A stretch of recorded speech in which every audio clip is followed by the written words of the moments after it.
Hey ho, fuckos! So there's this little game made by a tiny indie studio that was relatively unknown for a while, but it blew up recently thanks to its innovative, charming, and replayable gameplay. That's right, it's Among Us Risk or Rain 2. I've had this game for a really long while now, but I only got back into it recently after the 1.0 update officially hit.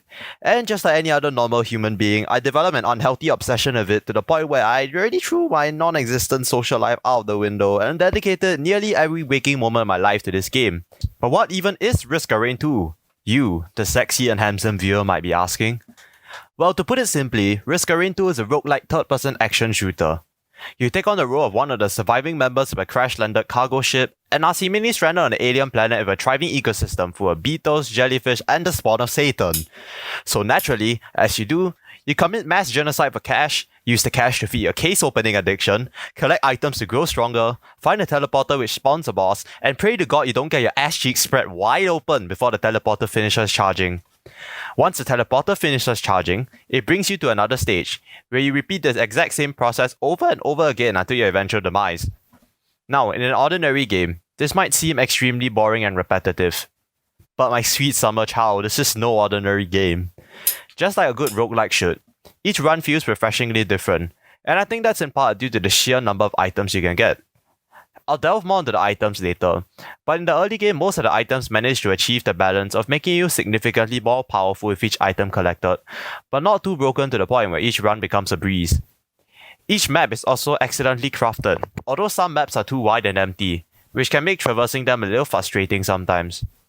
It's pretty darn impressive how Hopoo Games has managed to keep every map so different, while still keeping a similar aesthetic consistent throughout all the maps thanks to its cartoony, yet stunning and crisp graphics. And because of that, I can genuinely believe that all of the locations that this game has to offer take place on the same planet, which only adds on to the immersion of this game. And to top it all off, most maps have their own unique secrets hidden across the map for the player to discover. These secrets aren't just mere Easter eggs, no. These secrets reward you with game-changing items that have the potential to warp the run in your favor and have your enemies beg for mercy as you drink the blood of their brethren. Speaking of items in this game are split into several rarities, with white being the most common, followed by green or uncommon items, and red or legendary items being the rarest of them all. And as you might expect, the rarer the item, the more powerful it is going to be on average, with legendaries mostly providing game-changing effects. My personal favorites include the Totem of Undying from Minecraft, homing daggers that literally just play the game for you, and a clover that makes you more lucky. Trust me, it's better than it sounds. That doesn't mean that common and uncommon items are useless, however. Far from it, in fact. Sure, some of them might have underwhelming effects, like the Chrono Bauble, which only slows movement speed. That's pretty fucking useless. But for the most part, Hopoo Games has done a good job at providing us with a wide variety of items that each feel different and play out differently depending on who you're playing. Apart from the 3 standard rarities of items, there are 3 more different types of items. There's boss items, unique and rare drops that provide effects corresponding to the boss that dropped them.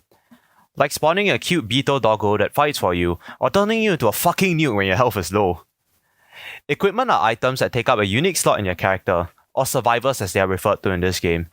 And unlike most other items where their effects are more passive, they act as an ability, or ultimate of sorts. You can usually only carry one equipment at a time, and they boast extremely long cooldowns, but more often than not, they can change the tide of the battle pretty easily and quickly. Lastly, there are lunar items, which can only be obtained by purchasing them with lunar coins, a premium currency found alongside regular cash in-game. These items are special in the sense that they provide both an upside and a downside, so you have to be absolutely certain that this is what your build needs when you pick a lunar item. My favorite of the bunch has to be the Glass Dildo, which halves your HP but doubles your damage, which basically turns you into a literal glass cannon. It's also pretty symbolic, as if you pick on the wrong champion or build, it'll fuck you really hard.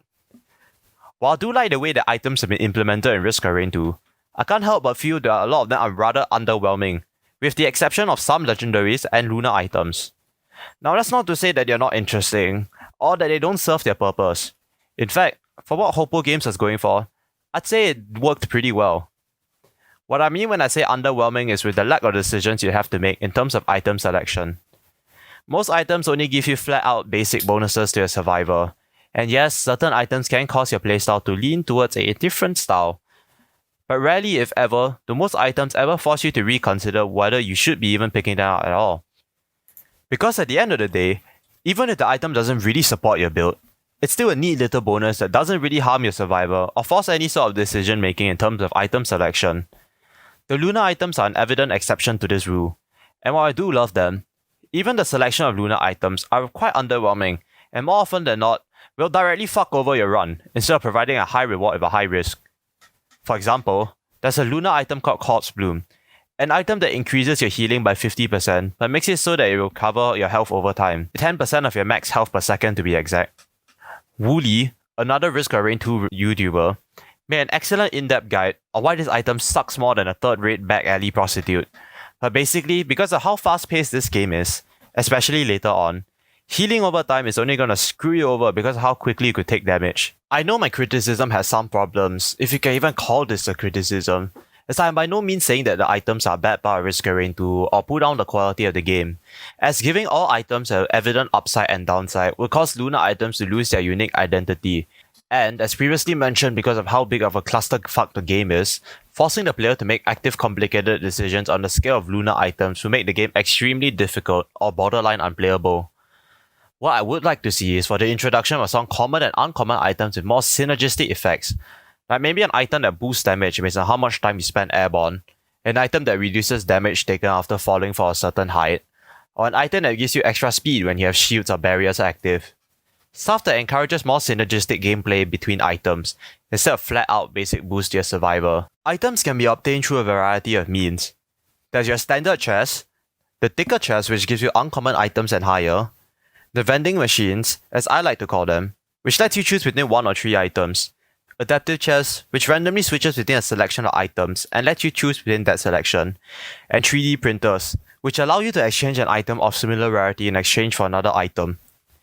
Equipment can be purchased from similar equipment capsules, and Lunar items can be purchased from either Lunar pods or from entering the bazaar through time, which can be accessed by offering a Lunar coin to a new altar and going through the blue portal that appears after beating a teleporter boss.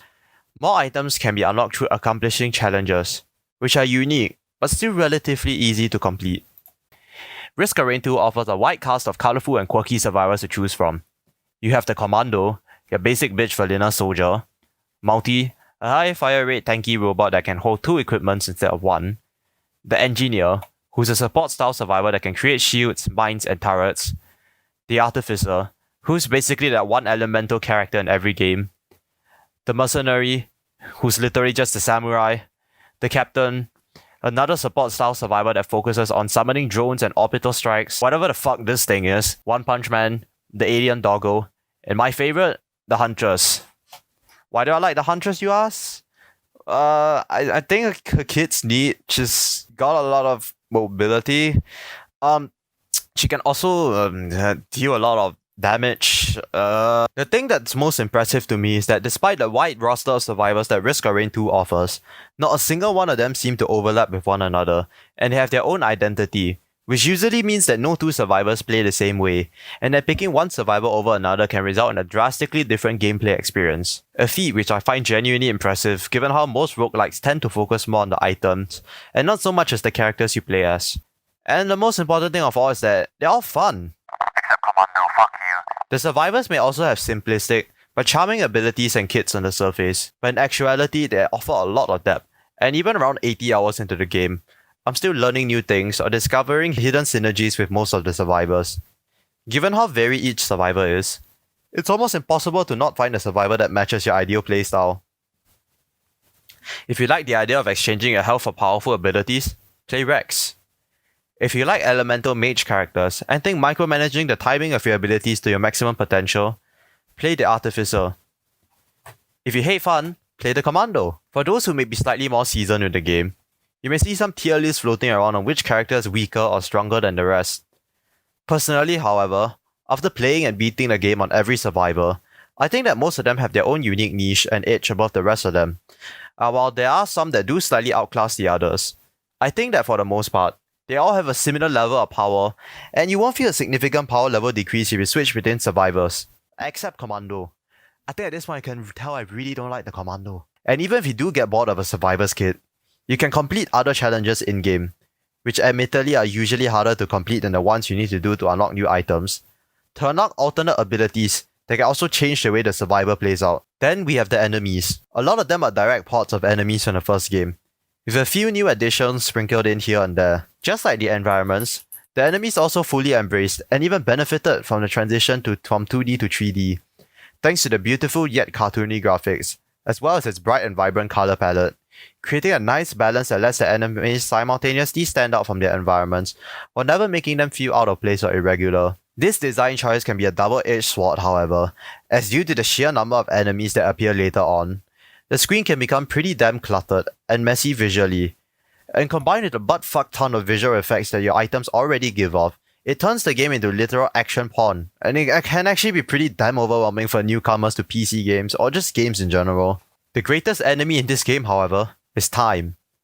Every second that passes, the game becomes more difficult, and with each passing difficulty, as you might expect, enemies become stronger and have more health, chests become more expensive, and more elites and even bosses spawn.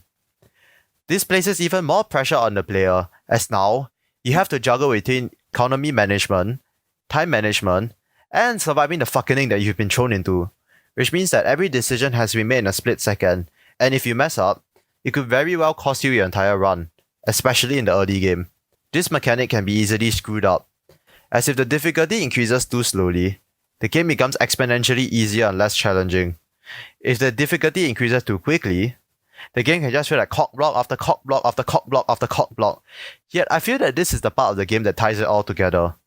While the items, survivors, enemies, level design, gameplay and all that are superb, but that perpetual race against time really gives it its own unique identity as the "oh god, oh shit, what the fuck is going on, get me the fuck out of here." If you ever get bored of this game, which I guarantee really won't happen for a while, Risk of Rain 2 offers many customization options that you can toy around with.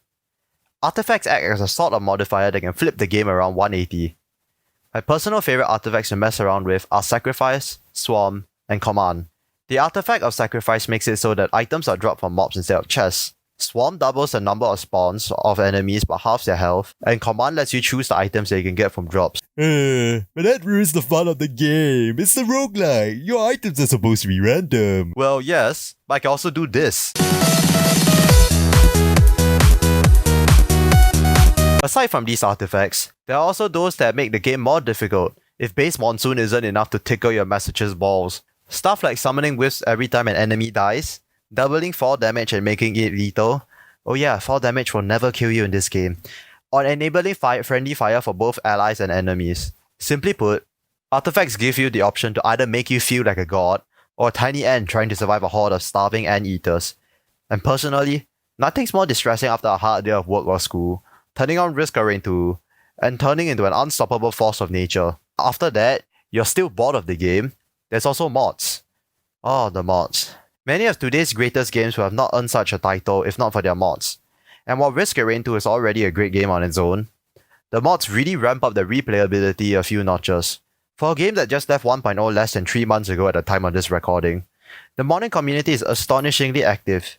There's a mod for everyone. Mods that add their own balance changes to the game, mods that add in new items or bring over items that didn't make the cut from the first Risk of Rain 2, mods that add new stages and enemies, and even a mod that adds fucking Goku. The best part, however, you can play this game with friends. Co-op in the first Risk of Rain was clunky and required you to either use software like Hamachi or port forward.